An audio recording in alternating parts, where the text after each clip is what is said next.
Welcome to literary and jury charge practice. We'll start with some literary practice. Ready?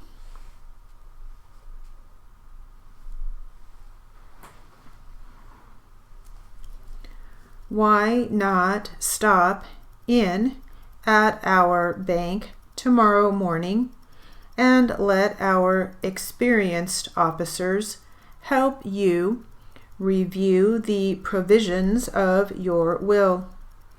You may wish to have your attorney take part in these deliberations. You assume no obligation by investigating the services we provide to help you with your estate problems. Thank you for the account that you opened with our savings department. As you know, there are many other departments in our bank besides the savings department. The services of these departments are at your disposal. More than 70% of the new business brought to our bank is the result of recommendations made to others by our customers. This indicates that our customers have found that they get the treatment and the service that they like from a bank. They have no hesitation, therefore, in recommending our bank to their friends. We want you to feel that way too. It gives us pleasure to add your name to our list of friends, and we hope that this is the beginning of a pleasant and lasting friendship. It is a pleasure to answer your request for confidential credit information about Mr. James Green. Mr. Green opened a checking account with us on April 18, 2007. Since that time, his balance at all times have met our requirements. On June 18, 2009, we granted Mr. Green a loan of $3,000. His repayments were always prompt. For a number of years, Mr. Green has been a correspondent for a large and successful publishing company in Wilmington. It is our understanding that several months ago, he was promoted to the position of controller of that company. In our opinion, Mr. Green represents a good credit risk. We have no hesitation in giving him an A1 rating.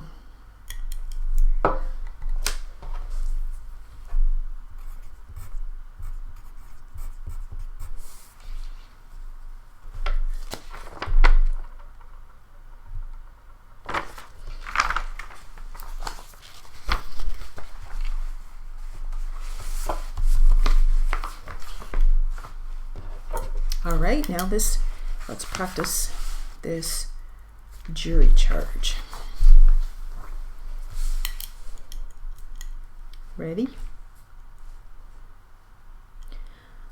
Ladies and gentlemen of the jury, when I use the word ordinary care, I mean the care a reasonably careful person or corporation would use under circumstances similar to those shown by the evidence.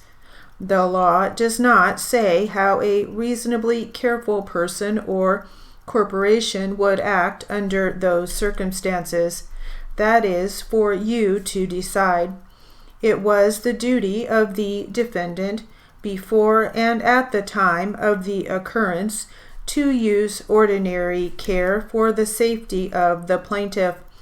When I use the word negligence in those instructions, I mean the failure to do something which a reasonably careful person or corporation would do, or the doing of something which a reasonably careful person or corporation would not do under circumstances similar to those shown by the evidence.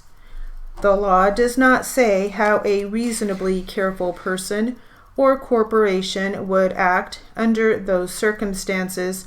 That is for you to decide.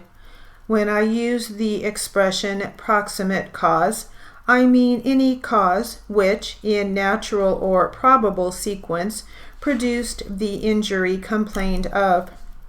It need not be the only cause, nor the last or nearest cause. It is sufficient if it concurs with some other cause acting at the same time, which in combination with it causes the injury. If you decide that the defendant was negligent and that its negligence was a proximate cause of injury to the plaintiff, it is not a defense that something else may also have been a cause of the injury. However, if you decide that the sole proximate cause of injury to the plaintiff was something other than the conduct of the defendant, then your verdict should be for the defendant. The plaintiff claims he was injured and sustained damages while exercising ordinary care or while he was semi-conscious or unconscious, and the defendant was negligent in one or more of the following respects. 1. Maintained its thermal unit in a defective manner. 2. Knew or should have known it was not safe for use on the plaintiff. 3. Failed to establish any rules, or in the alternative, adequate rules for the storage, maintenance, and use of said thermal unit and accessories.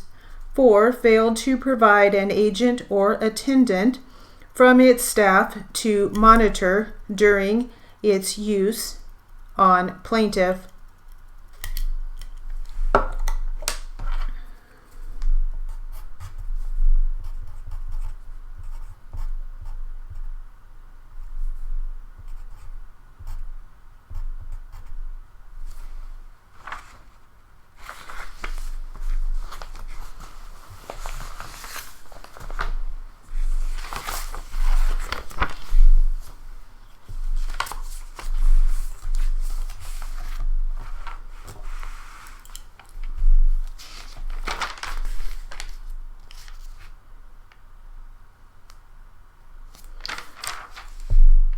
Let's continue on now with our article from the Journal of Court Reporting regarding writing the Democratic National Convention. All right.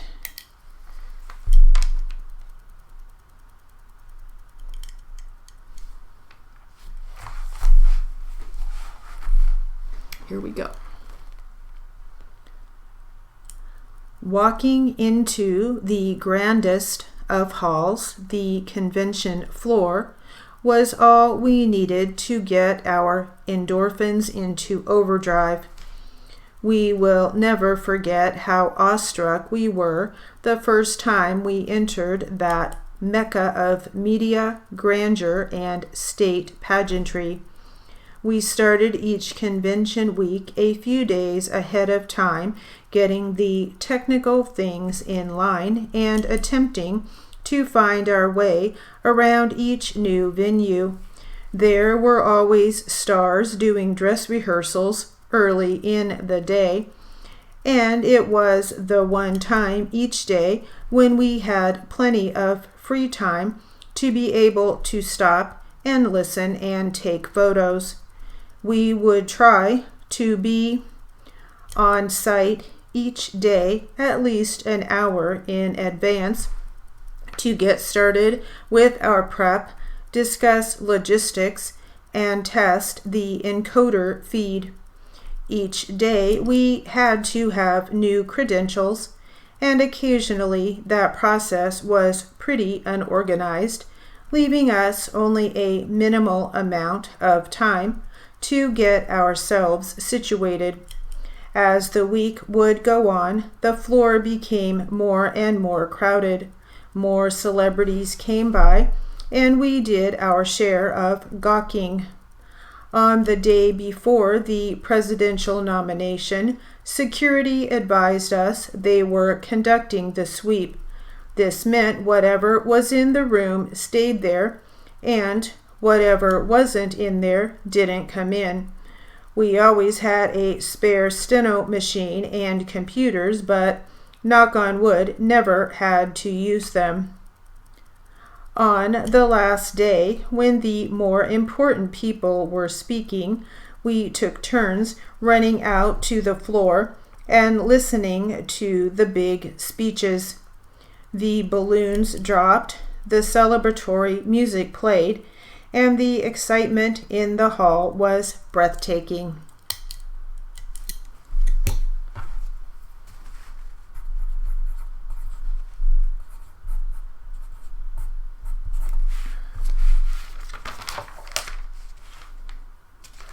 That would be quite the experience, I would think. All right, let's get back to a little jury charge practice.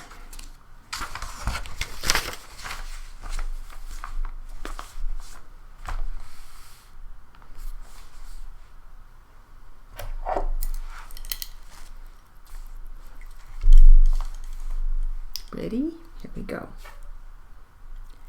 Failed to determine whether its agents and employees participating in the plaintiff operation on the plaintiff had knowledge of the danger in using said thermal unit and the precautions that should be taken.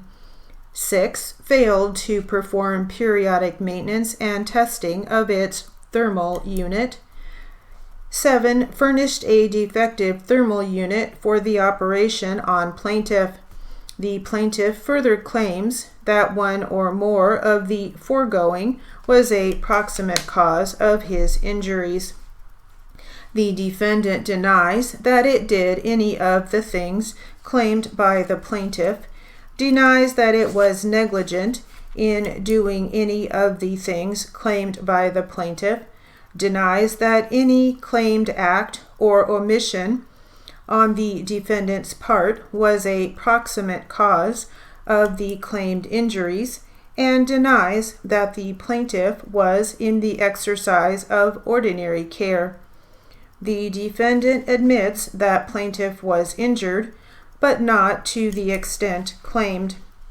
When I say that a party has the burden of proof on any proposition, or use the expression if you find, or if you decide, you must be persuaded, considering all the evidence in the case, that the proposition on which he has the burden of proof is more probably true than not true. A fact may be proved by circumstantial evidence. Circumstantial evidence consists of proof of facts or circumstances which give rise to a reasonable inference of the truth of the fact sought to be proved.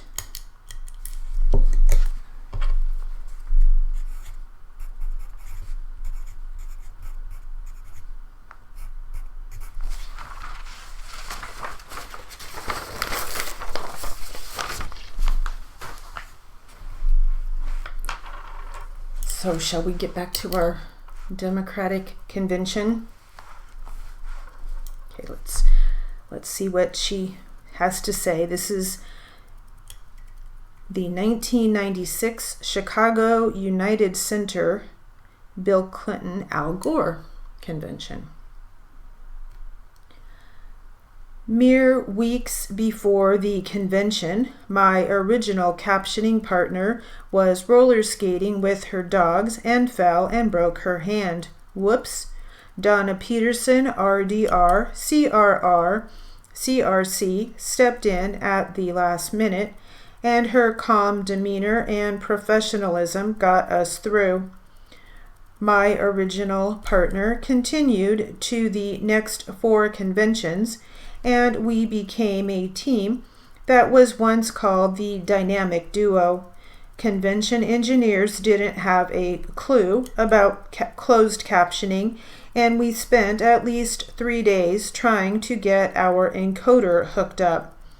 There was more than sheer delight and lots of cheering when, after spending several 12-hour days on technical issues, our captions appeared minutes before airtime. We had 2 reporters, 4 support staff, and 2 proofreaders. After 10-minute writing turns, we edited our file and transferred them to a floppy disk, which was then transferred to the proofreaders, who then listened to the recorded audio on cassette tapes. We had 1 person just dedicated to the process of stopping and starting the cassettes. Did the internet exist? If so, it sure didn't work in the basement of a convention center. USB ports did not exist.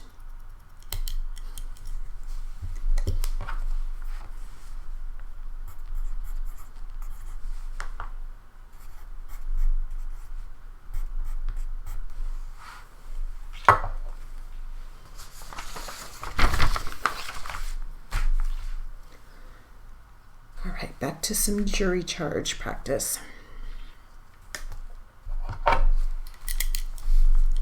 Here we go.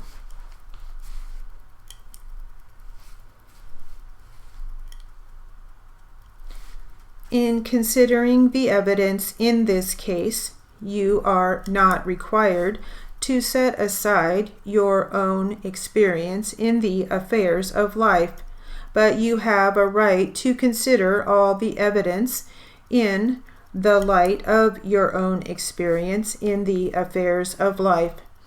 The plaintiff has the burden of proving each of the following propositions. First, that the plaintiff, before and at the time of the occurrence, was using ordinary care for his own safety. Second, that the defendant acted or failed to act in one of the ways claimed by the plaintiff as stated to you in these instructions, and that in so acting or failing to act, the defendant was negligent. Third, that the plaintiff was injured.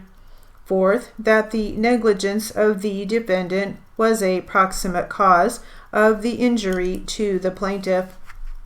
If you find, from your consideration of all the evidence, that each of these propositions has been proved, then your verdict should be for the plaintiff. But if, on the other hand, you find from your consideration of all the evidence that any of these propositions has not been proved, then your verdict should be for the defendant.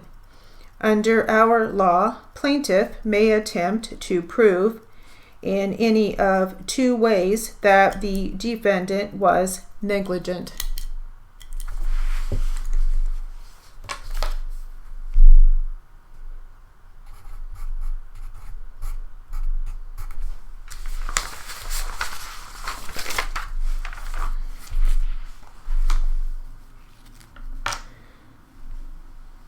All right, we'll finish up with this section, and this is from the 2000 Los Angeles Staples Center convention with Al Gore and Joe Lieberman.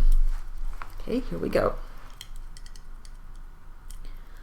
We landed in the LA Kings locker room as our workspace. We again used cassette tapes as backup. Our support staff was still a solid 4 people, keeping busy every second we were on air. Once again, by some miracle, we got on air minutes before the secretary gavelled us in. Our captions were on the Jumbotron. Most memorable moment? Shaking hands with President Bill Clinton and saying hello to his family. Each convention always had an abundance of security, but in 2000 there was concern that there might be overzealous protesters at the DNC, so the Los Angeles Police Department had 2,000 officers in riot gear. the ready to stop any violence that might take place. We had to walk through this security line every day to get in and out of our workspace.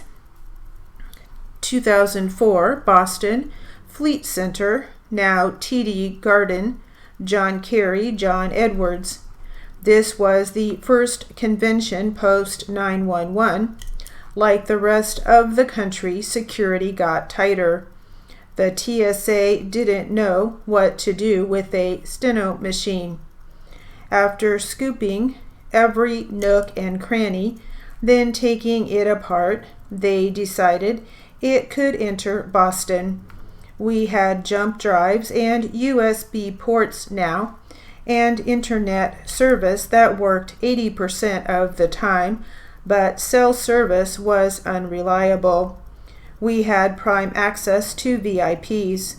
Our credentials were limited as the week progressed, but a wink at security got us close to the festivities every night. All right, that will conclude our literary and jury charge practice.